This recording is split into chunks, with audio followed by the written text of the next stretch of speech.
K T Jaleel മാധ്യമങ്ങളെ കാണുന്നു. തത്സമയം മാത്രമല്ല നടക്കുന്നത്. മോഡൽ പഞ്ചായത്തുകൾ, മുനിസിപ്പാലിറ്റികൾ, കോർപ്പറേഷനുകൾ, ഇവിടെയൊക്കെ എന്ത് നടക്കുന്നു എന്ന് ഈ ചർച്ചകളുടെ കൂടി വെളിച്ചത്തിൽ ഇൻസ്പെക്ട് ചെയ്യുന്നതിനുള്ള സംവിധാനവും ഒരുക്കുന്നുണ്ട്. ഇവിടെ നിന്ന് ലഭിക്കുന്ന വിവരങ്ങൾ സമ്മേളനങ്ങളിൽ ബന്ധപ്പെട്ട പ്രതിനിധികൾ പറയുകയും ചെയ്യും. നമ്മൾ ഇന്നതൊക്കെ ചെയ്യുന്നു എന്ന് പറയുമ്പോൾ അതൊക്കെ ഞങ്ങൾ നടപ്പിലാക്കിയിട്ടുണ്ട് എന്നുള്ളത് കൂടി ബോധ്യപ്പെടുത്തേണ്ട ചുമതല നമുക്കുണ്ട്. അതുകൊണ്ട് 3 ദിവസം നീണ്ടു നിൽക്കുന്ന സമ്മേളനമായതുകൊണ്ട് 2-ാം ദിവസം പ്രധാനമായും ഉദ്ദേശിക്കുന്നത് ഇൻസ്പെക്ഷനാണ്. ഈ പറഞ്ഞ കാര്യങ്ങൾ ഇവിടങ്ങളിലൊക്കെ നടക്കുന്നുണ്ടോ? അതിൻ്റെ പുരോഗതി എന്താണ്? ഇത് അനുഭവത്തിൻ്റെ കൂടി വെളിച്ചത്തിൽ വിശകലനം ചെയ്യുക. അതിൻ്റെ കൂടി അടിസ്ഥാനത്തിലായിരിക്കും സെമിനാറിൻ്റെ അല്ലെങ്കിൽ സമ്മേളനത്തിൻ്റെ അവസാന സെഷനിൽ പ്രധാനമായും ചർച്ചകൾ നടക്കുക. ഏറ്റവും നല്ല മികച്ച തദ്ദേശ സ്ഥാപനങ്ങളുടെ പ്രവർത്തനങ്ങൾ എന്തെന്ന് നേരത്തെ തന്നെ ഡോക്യുമെൻ്റ് ചെയ്ത് അത് പ്രദർശിപ്പിക്കുന്ന പരിപാടി കൂടി ഇതോടനുബന്ധിച്ച് നടത്തുന്നുണ്ട്. കിലയാണ്, കേരള ഇൻസ്റ്റിറ്റ്യൂട്ട് ഓഫ് ലോക്കൽ അഡ്മിനിസ്ട്രേഷനാണ് സമ്മേളനത്തിൻ്റെ സംഘാടന ചുമതല നിർവഹിക്കുന്നത്. മിനിസ്ട്രി ഓഫ് പഞ്ചായത്തി രാജാണ് ഈ സമ്മേളനം കൊച്ചിയിൽ വെച്ച് നടത്തുന്നത്. സമ്മേളനത്തിൻ്റെ ഉദ്ഘാടനം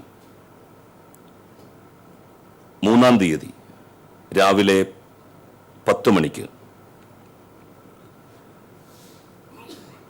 rural development, drinking water and sanitation and panchayati രാജിൻ്റെ യൂണിയൻ മിനിസ്റ്റർ ശ്രീ നരേന്ദ്ര സിംഗ് തോമർ നിർവഹിക്കും. നരേന്ദ്ര സിംഗ് തോമർ ബന്ധപ്പെട്ട വകുപ്പുകളുടെ സ്റ്റേറ്റ് മിനിസ്റ്റേഴ്സ്, സെൻട്രൽ മിനിസ്റ്റേഴ്സ്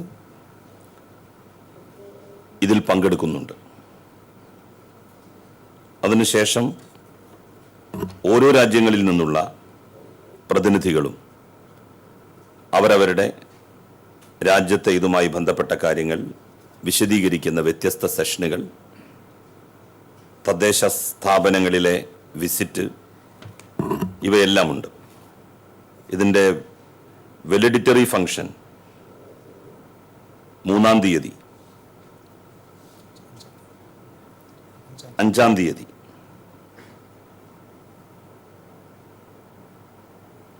4 മണിക്ക് ആരംഭിക്കും.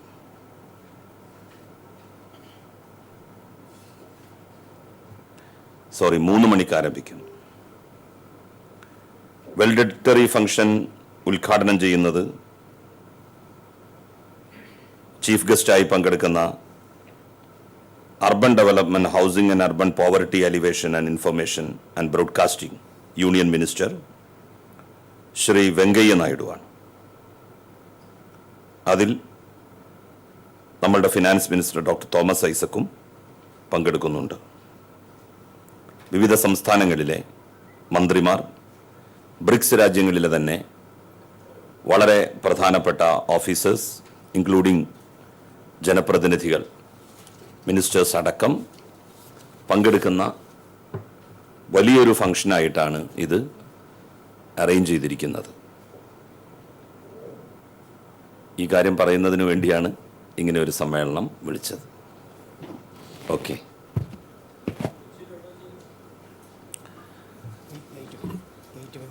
ഗേറ്റ് വേ, താജ് ഗേറ്റ് വേയിൽ വെച്ചിട്ടാണ്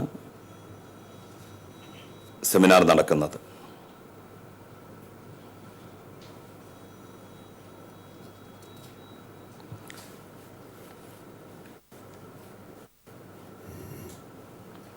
ശരി, ഓക്കെ.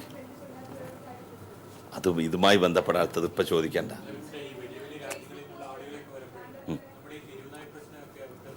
അതൊന്നുമില്ല. തെരുവ് നായ്ക്കൾ പിന്നെ താജ് ഗേറ്റുകൾക്കൊന്നും പോകില്ല.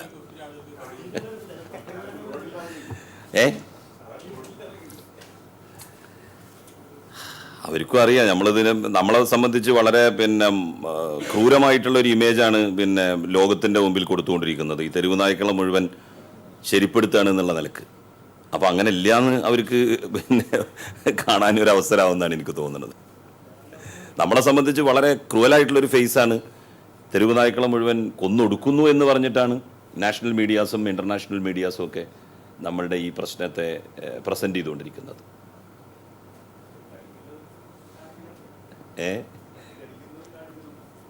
പക്ഷെ അതൊക്കെ നമ്മളുടെ കുറ്റം എന്നാണ് പറഞ്ഞത്, മനുഷ്യന്മാരെ കുറ്റം തലക്കല്ലേ അവതരിപ്പിക്കുന്നത്.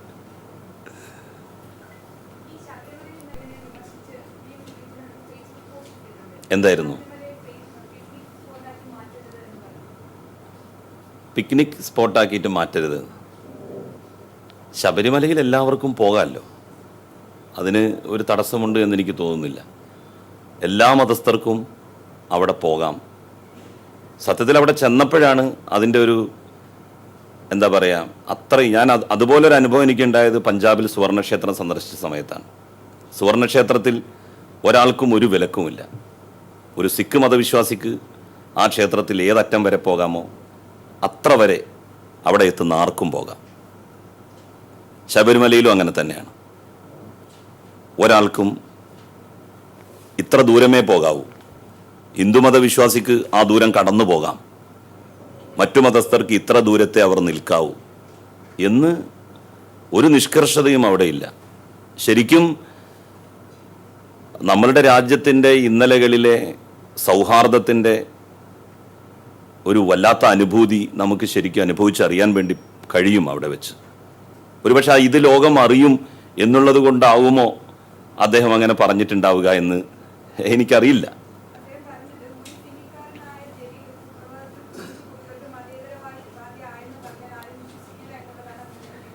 അതൊക്കെ അദ്ദേഹം പറഞ്ഞോട്ടെ. കാരണം എന്താണെന്ന് വെച്ചാൽ നമ്മളുടെ നിലപാടുകൾ, സമീപനങ്ങൾ ഇതൊക്കെ എന്താണ് എന്ന് ഈ നാട്ടിലെ ഓരോരുത്തർക്കും അറിയാം. എല്ലാവർക്കും അവിടെ പോകാൻ കഴിയുമെന്നുള്ളത് ലോകം അറിയുന്നതിനെ എന്തിനാണ് ഇവർ ഭയപ്പെടുന്നത്?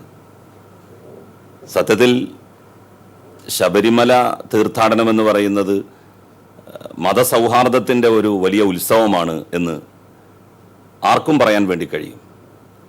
മതങ്ങൾ പരസ്പരം അകന്നു നിൽക്കേണ്ടവരല്ല. ശബരിമലയിലെ പ്രധാനപ്പെട്ട അയ്യപ്പ സ്വാമിയുടെ ശ്രീകോവിലിൻ്റെ തൊട്ട് മുന്നിൽ 18-ാം പടിയോട് ഓരം ചേർന്ന് പടിഞ്ഞാറ് ഭാഗത്തേക്ക് കതകുകൾ തുറന്നു വെച്ച് വാവര് സ്വാമിയുടെ നടയും അവിടെ ഉണ്ടല്ലോ. അപ്പം ഇതൊക്കെ ലോകമറിഞ്ഞാൽ ജനങ്ങൾ തമ്മിലുള്ള അകൽച്ച കുറയുകയും അടുപ്പം വർദ്ധിക്കുകയും ചെയ്യും. ഇന്ത്യയിലെ എല്ലാ മതവിഭാഗങ്ങൾ തമ്മിലുള്ള സൗഹൃദം വർദ്ധിക്കും. അതിലാശങ്കപ്പെടുന്നവരെ ഇത്തരത്തിലുള്ള പരാമർശങ്ങൾ നടത്തൂ.